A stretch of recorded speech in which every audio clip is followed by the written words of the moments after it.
Good afternoon and welcome to a SUSU Studios production, SUSU Meet the Candidates. Obviously, it's the student elections coming up soon from Wednesday the 1st of March to the 3rd of March. That's when voting's open and closes. And we, as it's a democracy, we really, really highly stress that you vote. Today I'm with the sports and activities candidates. So if we just go around, introduce yourselves and what you're running for. So, my name is Amy and I'm running for VP Activities. Hi everyone, my name is Jiangshan Wang. You can also call me Ria. I'm running for VP Sports position. Hiya, my name's Jay and I'm running for the VP Sports position. Hi everyone, my name's Marina and I'm also running for the VP Sports position. Thank you. I'm going to start by asking the sports candidates, it's a pretty bland question, it's pretty obvious, but what sports societies are you involved with? Because it wouldn't make sense to have a sports candidate who isn't involved as such. So if we start with Ria and then we'll go around. So personally, I'm in the women basketball team at the uni and also participate in the frisbee team, and also I love watching the taekwondo games in our uni, so it's quite a lot actually.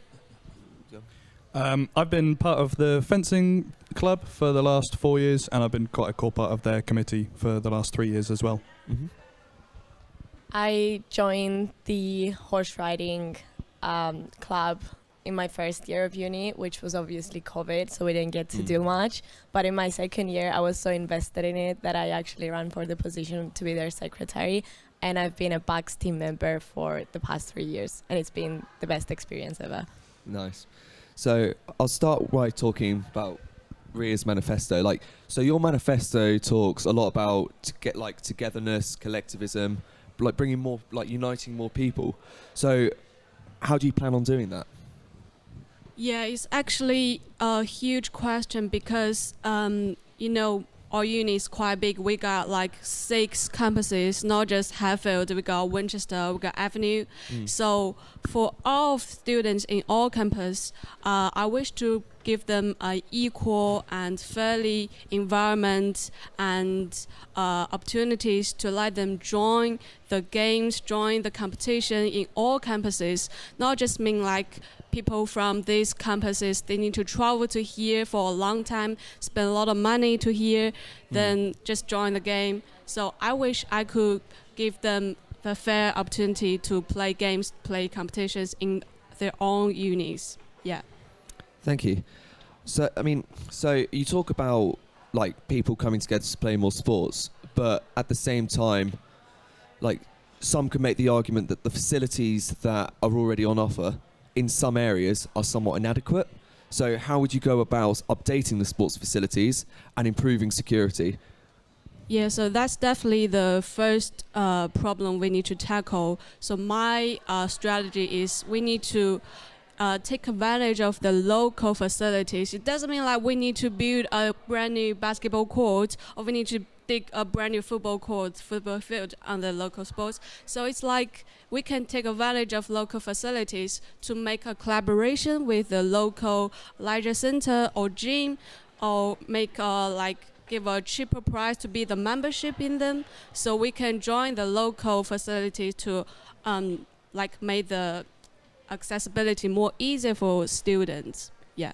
I suppose though as well, how would you improve security? Because from my personal experience, I play intramural football for Archers Road Football Club, and we sometimes we play teams, and sometimes ourselves we have players who don't necessarily come to the uni, and that could be perceived as somewhat of a risk. Security, these people don't come to the uni. How can we tackle this?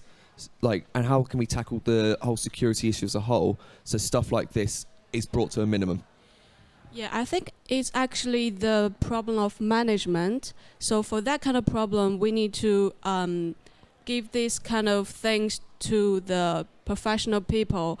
Security actually involve a lot of question, a lot of perspective. For example, how people they get injured in the sports, how will they get medical problems. So it's also the problem, like we need to give those things to expertise. So we need to like have some professional assistance, medical assistance. So we need to have the court measurement staff. So that's we need to tackle and try to communicate, try to involve more people to join our group. Yeah, that's my opinion. Thank you. So I suppose this is a question which I'm going to ask for all the candidates here, because obviously the largest university sports ground is Wide Lane, but over the months, like this year in particular, there have been several issues surrounding like the maintenance, upkeeping, waterlogged pitches, the quality of the pitches not being very good as such, and in a way that's led to more cancellations. How can these issues be addressed, and what would you guys do individually to tackle these, not just at Wide Lane, but for the sports facilities on the whole? If we start with Rhea. Well, as I said, still like not my field, because I'm not learning how to fix things, right? Everybody might don't know how to do that, right? So we need to expertise, we need to involve more people who are good at doing those things. So maybe we need to, like, everyone take eye on those problems and like communicate to each other, like just bear something in mind when we found something like doesn't look right. Just communicate and report to the maybe coach or the manager's staff. So just keep communicate and build a good communicate opportunity from our managers and the people or candidates or maybe some students. Then we can communicate those things immediately. Then we need to expertise to do those things correctly. So it's not just my own things. We got to do a better management. Yeah. Thank you. Jay? So this kind of speaks to me of a lot of structural ambiguity. If that's easy to... Sorry. Start again. This kind of speaks of like structural ambiguity in the sense that the clubs who use Wide Lane's facilities and the people who manage Wide Lane's facilities are certainly not on the same wavelength, maybe not communicating, and the people who are using the facilities are maybe not necessarily understanding what is going on within the structure of SUSU that is causing these oversights to happen. So we need to, kind of analyze the structure of how we manage Wide Lane and how these things occur.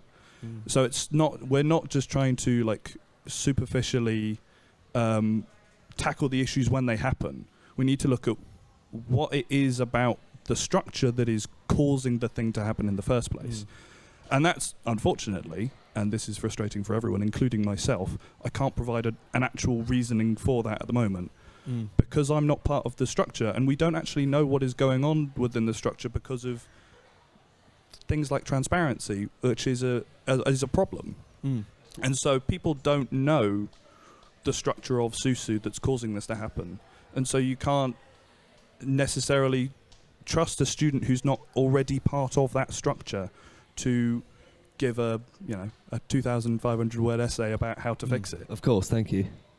Marina?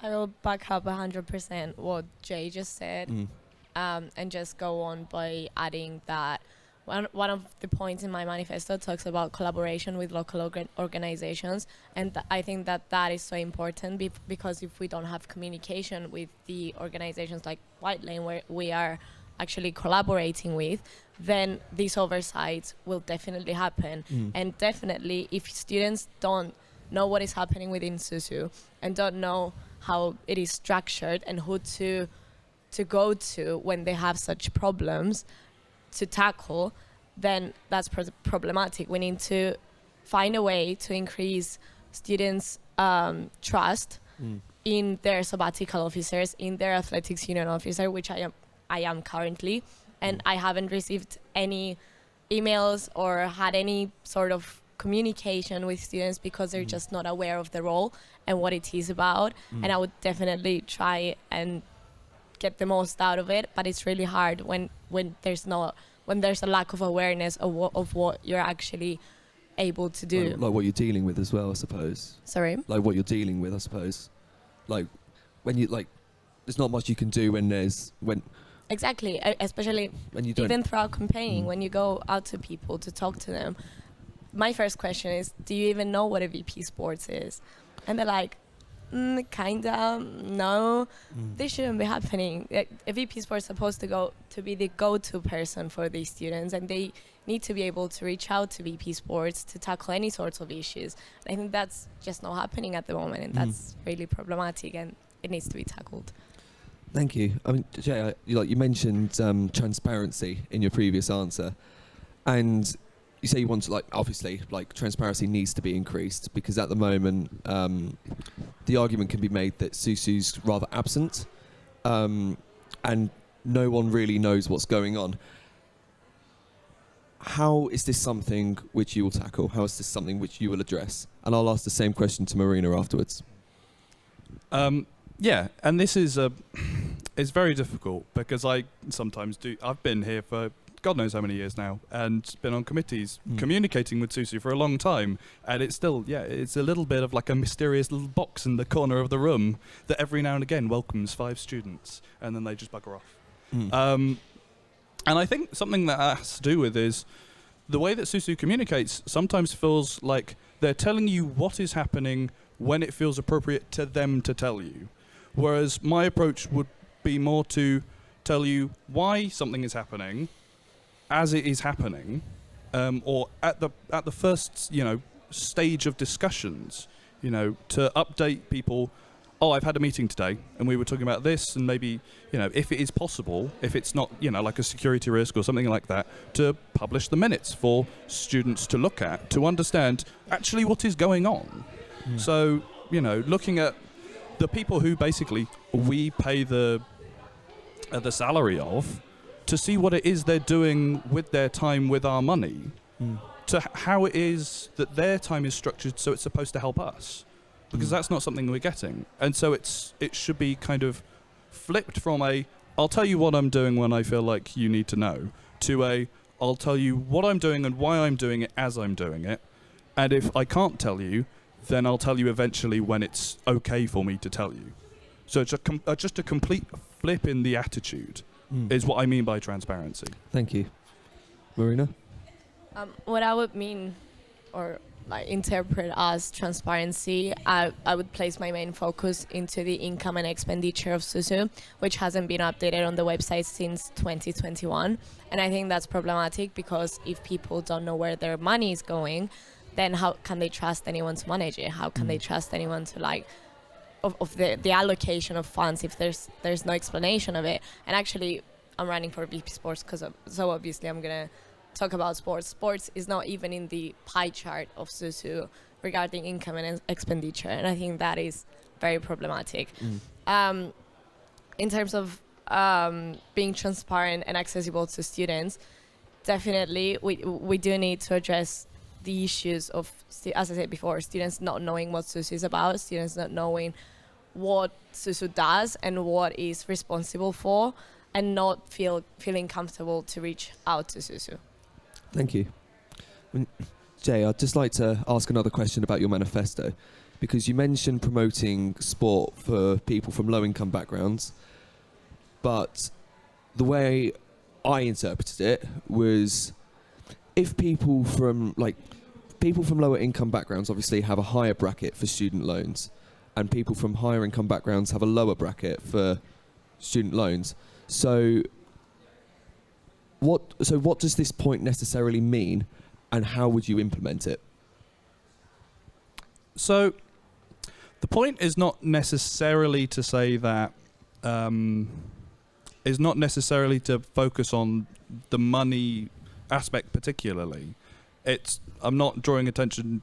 I don't really need to talk about student loans. It's not really my aim. So I'll give you an example with fencing, right? The fencing club at the moment, I feel like, is structured fairly well in that for newer people to the club, they have a very good opportunity to come and learn and graduate, because fencing itself is an expensive sport.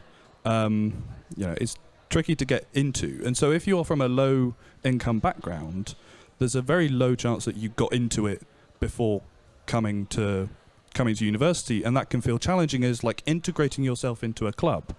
And so it's not just a money standpoint, but it's also like slightly cultural, if that makes sense.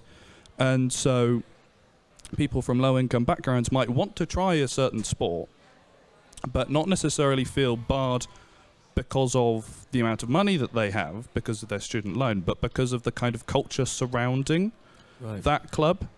Because that can sometimes feel intimidating, and it can feel like you're being excluded because you're not from a kind of way of living. And so I want to work with clubs who are possibly inadvertently, because I don't think any club would ever do it on purpose. If a club is inadvertently excluding people because of the background that they come from, how it is that is happening. Again, I'm going to come back to structures every time I speak. What is the structure that's going on that's causing that to happen, and how can that be kind of shifted? And that goes to talking to the students themselves as well about what is it about this structure that feels unwelcoming to you. Thank you for clearing that up. I didn't see it from that lens. Thank you. I suppose that kind of leads into my next question, I suppose. This is a question I'll ask for all the sports candidates, and it's how can we get more people involved with sports within the uni and make it more accessible? For example, how can we get, say, women intramural football teams? Because at the moment they only have the option of netball, not football, not rugby, which are mutually exclusive to men. On top of that, it's how can we improve, say, disability access? How is this something you would tackle? How is this something you would address? If we start with Ria. Yeah, I think this problem is really hard to tackled by one point. So my strategy basically in two directions maybe. So the first direction is you have to make a solid foundation that, like we mentioned, the facilities in all campuses. So if you want all students join the sport, join the activities, you have to give the convenient accessibility for them. So firstly, we need to build sound facility in all campuses. Secondly, I think personally, I play basketball, and in all uni team, actually a lot of women play very well. So one thing, unfortunately for me, is that I'm not able to play the games because they have enough members. That's what the coach told me. So if you want a lot more people to join the game, you need to give them more opportunity to play the game. So we need to not only give the opportunity for the best players, also for people who are interested in the game. So if actually I don't think I play not good at that like those girls, but I'm pretty good, but I don't really get an opportunity to join the game.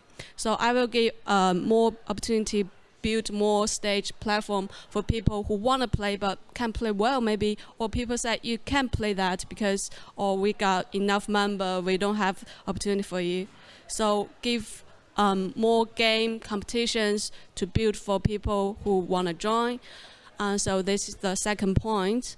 Lastly, for the disabled person, so for a lot of game, actually we have a certain game for disabled people. For those people, like we got the disabled team for playing basketball, and also I think also have many other sports involved. So we can tackle those problems to know more disabled people, their opinion, to gather their demands, their opinion, and maybe just improve them reasonably.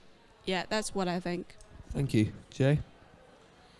I think on this point, things like Women in Sport Week, which is coming up, and Casey was running Disability Awareness Month, well, not Casey specifically, but Disability Awareness Month, as well as disability in sport. Running those events is really valuable, and promoting those events as highly as we can, and putting as much kind of focus on those events as is possible is really important. And giving opportunities for students from backgrounds that are maybe not included as often, opportunities to talk to the union, talk to us about what it is that is causing them to be excluded. I can't necessarily, as a man, know why it is that women aren't, coming to fencing as much. For example, talking purely from my own sporting background, I can't know why people with disabilities necessarily struggle to get into fencing as much or whatever. And so the point is to provide as many opportunities as possible to sit down with people from those backgrounds for them to explain to you why it is that that's not happening, and then to internally look at the structure, given what they're saying, and just spend a little bit of time analysing what is going on, how we can rejig the system so that we can do this. And the problem is this isn't a problem that's going to be solved overnight either. Everything is going to happen with baby steps, and it's frustrating because, we would like to see as many IM women's rugby teams as IM men's rugby teams, in the next 6 months. But it's not going to happen. We'll build it slowly, and it takes patience. But that's the general attitude I think we need to be taking with this. Of course, thank you. Marina? Okay, so in terms of getting more people involved in sports in general, I think we should go and rethink the way that we are advertising the sports community of the university, because essentially the only chance the sports community gets to present themselves to people is through bun fight, which happens during the Freshers Week, which is very overwhelming. No one knows what's going on. Sometimes tickets are sold out, so this is not really accessible. Okay, so my proposal would be the creation of a platform exclusively for sports, where students can go and reach out to clubs directly and not only get the chance to do so through bun fight or manually go on Instagram platforms looking to get involved in sports. That would be one thing. Regarding the students with disabilities, I think it is of immaculate importance to raise awareness regarding all of the stereotypes that surround sports. And I also think that we should spend some time training people on committees to educate them about disabilities in sports, about maybe stereotypes in sports, whether that refers to the LGBTIQ community or underrepresented groups in general. Because actually in BACS teams there is a disability category and no one really knows about it. So I think that would be a great step to take towards encouraging students with disabilities to get involved in sports. And also, what was I going to say?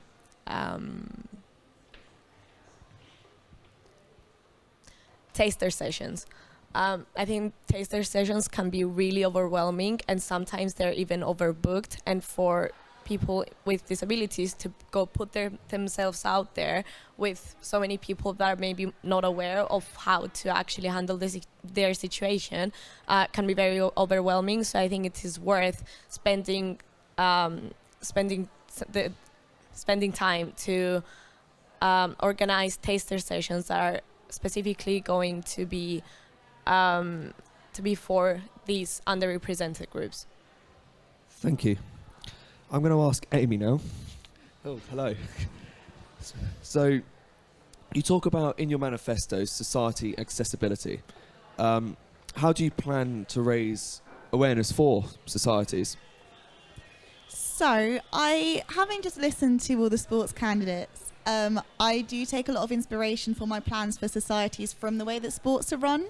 For example, the taster sessions. So I was actually very impressed by the structure of sports taster sessions, which happened just after Freshers Week, I believe. where they're all on the same day. There's a clear structure. There's a timetable you can look at online on social media to see exactly what sessions are happening when. And I do think this is something that would be very beneficial for non-sport societies, because obviously there are taster sessions for societies, but they tend to be in the usual slot that a society session would run, so usually in the evening.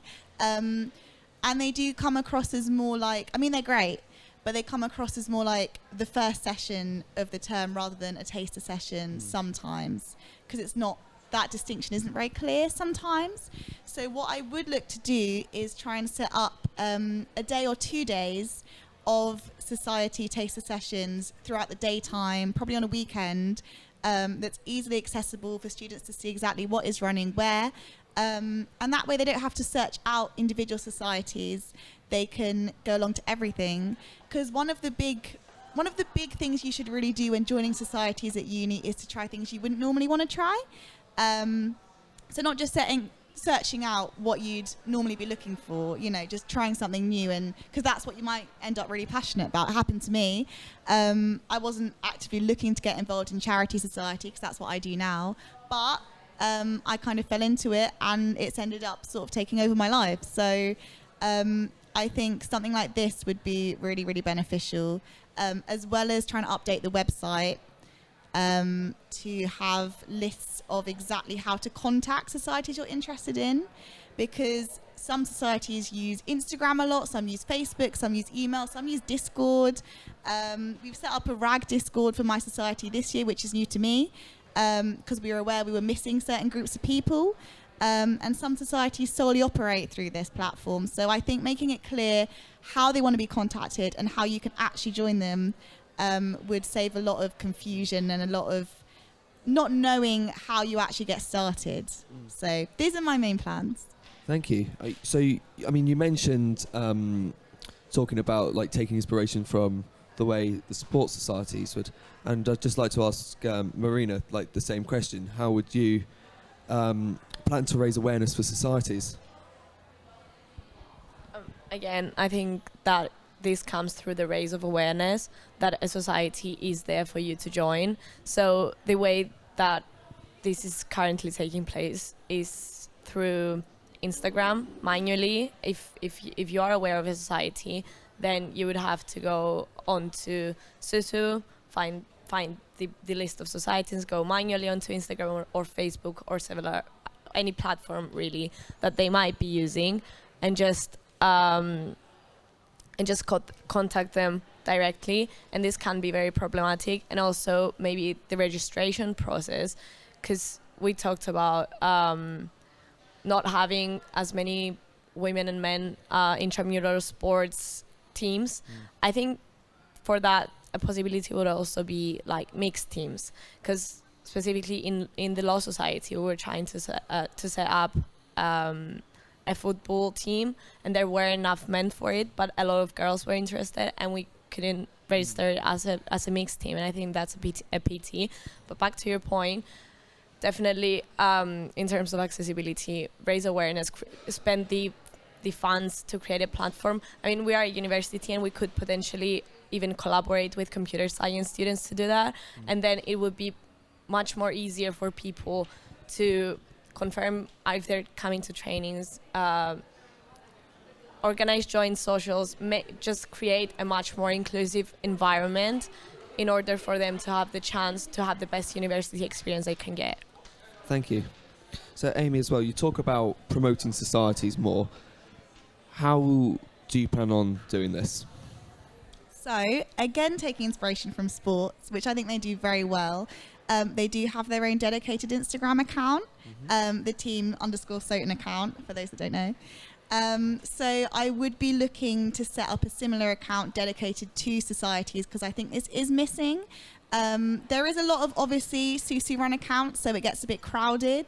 But I think there is room for something like this, because Union Soton, the main Instagram account, can't promote all societies to the extent that I think they do need. So I think an account dedicated solely to this would really be needed. Obviously, there is also the digital screens, which is a massive, massive ongoing issue. The fact that it's difficult to try and get a balance of how much societies are allowed to use them to promote, because obviously SUSU would have deals with external businesses. But obviously the role of a SAB is to negotiate and to advocate on behalf of societies. So this is something I would do my very best to do in trying to get a more balanced deal, really, if that's possible, to try and get more space, there is ones in the plant pot, which are great, but places which are more frequently visited by more students, if possible, to try and raise awareness of societies a bit more, get the word out there more. Thank you. So, and you also talk about providing more support and guidance to societies. So, is this something you'd enforce? How would you enforce it? I would just enforce this by trying to make it very, very clear that I'd be available for one-to-one appointments, because I think societies don't realise this. People don't realise that for something like grant rounds, you can request to see the VP activities and they will sit down with you and go through it, go through your application, go through what you want the money for, and then you'll get a greater chance of getting the money. Otherwise, you know, you might submit an application, you might not know how to write the application for grant rounds. I don't know, I've never had to do it because RAG isn't funded that way. But I would learn from the activities team, I would become a pro at it, really. And then I'd be very happy to sit down one-on-one and tell societies how to do it properly. And then hopefully they'd have a better chance of getting that money and that funding. And the whole system would be more transparent, more clear on how it actually works. And everyone will be happier, I hope, is the ultimate aim. Thank you. So this is going to be a question I'm going to ask for all of you. So a big manifesto point in a lot of manifestos is providing support for newer societies. So how would each of you go about this? And would this mean that pre-existing societies, maybe societies which do struggle, would that mean that they're put on the back burner at all? So we'll start with Amy, then Ria, then Jay, then Marina. I think in terms of starting new societies, there does need to be a page on the website, again, dedicated to this, that's more clearly accessible. Because people don't know.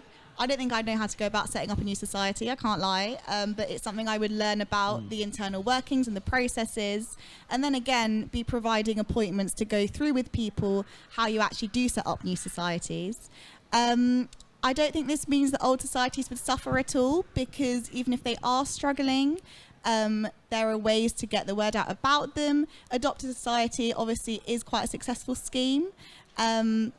And again, I would be providing support on how to reach out to new members, get committee positions filled, and hopefully reduce the struggle, because I do have personal experience of a struggling society, and I do feel for anyone that's going through the same thing. So I would be really happy to work with them to try and revive societies, and hopefully make them more successful, old and new as well. Thank you. Ria? Well, I think for this problem, if those society feel struggled for people to join them to participate those kind of sports, I think the problem might be you don't know those students' needs. So you need to do some investigation, some research about all students in a uni. Do they really know this, or they don't even never heard about they do have these sports? So one of the problem is people to know this society doesn't even exist in our uni. So maybe we can do some pop-up in the uni, in the street, and make some campaign, give some little activities, let people know that, oh, we have this kind of societies here, so they might get some interest about this society, then they will maybe join that. Yeah. Thank you. So when I talk about kind of newer and or smaller societies, what I usually think of is towards the end of the year when you're doing your AGM and you're electing a new committee. For newer and smaller clubs, a lot of the people on the committee can be people graduating, and so that can make the foundations of the club quite unsteady. And so, in that unsteady period, the club can kind of lose its footing, lose part of what it is and slip. Whereas I would be hesitant to say that that's going to be something that's going to happen to something like, hockey or cricket. I feel like there's enough of them that they're always going to know who they are. Yeah. And so when I talk about more support, I'm not putting pre-existing and very well kind of established societies to a back burner. Because yes, they will definitely have struggles, and they will probably have struggles that are shared between newer and smaller ones. But those are the struggles that are dealt with, like, all across societies, and they're all the same. There are struggles that are kind of more unique to the newer and smaller clubs about that unsteady period. And so what I would like to do is sit down with those clubs themselves and basically create handbooks for how to run their specific club, what it is about their club that is special, and what it is they want to keep locked into their DNA that could be lost when some people graduate, when that kind of foundation kind of slips away. That's what I mean. And I don't think that means I'm putting older, more established clubs on the back burner, because they've already been doing that for years. Thank you. Marina? I think a prerequisite of support is communication. If we don't know what society is struggling with, then we can't actually help them. So one of my proposals would be to allocate club representatives for each club, for them to be the bridge to VP Sports, the Athletics Union Officer, and SUSU in general, so that we can be made aware of whatever it is that they're struggling with. If they're struggling with publicity and they don't get enough members, then we can help them by promoting them. If it is by funding, we can see what we can do throughout the reallocation of funds. But I think it is also very, very important to establish an alumni platform, because alumni are people that have been there and done that, and I think it is so important for an alumni platform to be created, so so clubs can get the support from actually someone who's been in their shoes and knows how it's been done. Another proposal would be a handbook, just like Jay said, but in the form of seminars, so they can be more interactive and clubs can get to know better how to run their clubs, and not just go onto the SUSU website and search for themselves. Thank you. I've got one more question for everyone. And I'm going to ask you to answer it within, you've got 30 seconds to answer, okay? So think of it quickly. So that question is, what is one policy, if you were to get elected, would you like to implement the most? Are you most excited to implement? We'll start with Amy. I would say the providing of support is really massively, massively important to me. Being visible, being accessible, being available all the time for those one-to-ones. I would be very, very committed to doing that. Thank you. Ria? Well, for me, definitely would be give more opportunity to people to join different games in different level for all people in all different unis. Yeah. Thank you. Jay? For me, it's all about transparency, because as soon as we have a union who is as transparent in their communication and in their structure as possible, then it allows for the most amount of collaboration with the students that they're designed to support, which means everything else is basically just bound to fall into place, and it will fall into place smoother and faster and more effectively for everyone. Thank you. Marina? Definitely communication and transparency, in terms of the students feeling comfortable to come to SUSU and sabbatical officers if they do need it, and just build a more inclusive community by actually putting the information out there for people to be able to interpret. Thank you. Unfortunately, that is all we've got time for. From myself, Amy, Ria, Jay, Marina, thank you for listening. On a side note, we do highly implore everyone to go out and vote. That will be from Wednesday the 1st of March, when the ballot opens, until Friday the 3rd of March, when the ballot closes. From myself, Serge, and the candidates, thank you very much, and we'll see you soon. Thank you.